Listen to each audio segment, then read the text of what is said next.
প্রথমে ইফতেখার আহমেদ, এরপর সুফিয়ান মুকিম আলাদা আলাদা 2 ওভারে 6 উইকেট নিয়ে চমক দেখায় এই দুই স্পিনার। পাকিস্তান সুপার লিগে এদিন পেশোয়ার জালমির একাদশে জায়গা পান নাহিদ রানা এবং শরীফুল ইসলাম। সতীর্থদের বোলিং তোপে পড়ে 150 আগে গুটিয়ে যায় প্রতিপক্ষ হায়দ্রাবাদ। জবাব দিতে নেমে বাবর আজম ও কুশল ম্যান্ডিসের দায়িত্বশীল ব্যাটিংয়ে পাত্তাই দেয়নি তারা প্রতিপক্ষকে। পেশোয়ার জালমির এমন দাপুটে জয় এবং টাইগার দুই পেসারের পারফরমেন্স নিয়ে বিস্তারিত এই রিপোর্টে।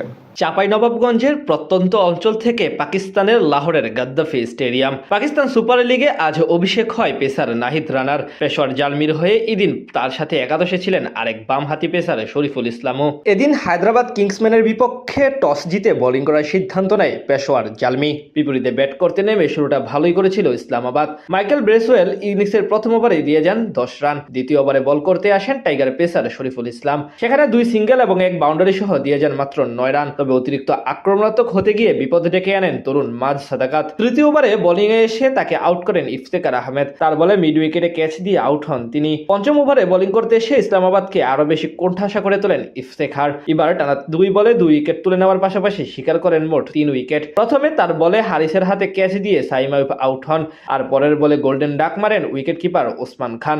একই ওভারের শেষ ডেলিভারিতে অভিজ্ঞ শারজিল খানকে বোল্ড করেন তিনি। পরপর 3 উইকেট হারিয়ে বেশ ভালোই চাপে পড়ে ফ্র্যাঞ্চাইজিটি। যদিও ষষ্ঠ ওভারে নিজের অভিষেক স্পেলে এসে বেশ খরুচে ছিলেন নাহিদ রানা। 2-4 এবং 1 ছক্কা হজম করে দিয়ে যান মোট 17 রান। পাওয়ার প্লে শেষে ইসলামাবাদের স্কোরবোর্ডে জমা পড়ে 51 রান। সেখান থেকে ধীরে ধীরে বিধ্বংসী রূপ ধারণ করেন কুশাল পেরেরা, আর তাকে সঙ্গ দিতে থাকেন অধিনায়ক মার্নাস লাবুশেনে। দুজনের জুটিতে বল করে ম্যাচে ফিরে ফ্র্যাঞ্চাইজিটি। দশম ওভারে বল করে মাত্র 9 রান দিয়ে যান নাহিদ। 15তম ওভারে প্রতিপক্ষ অধিনায়ক লাবুশেনেকে ফিরিয়ে দলকে ব্রেক থ্রু এনে দেন সুফিয়ান মুকিম। 17তম ওভারে এসে আরো 3 উইকেট নেন এই স্পিনার, যেখানে 35 বলে 58 রান করা কুশাল পেরেরার উইকেটও ছিল। শেষ পর্যন্ত 145 রানেই অল আউট হয়ে যায় ইসলামাবাদ ইউনাইটেড। বল হাতে 1 উইকেটও নিতে পারেনি টাইগার পেসাররা।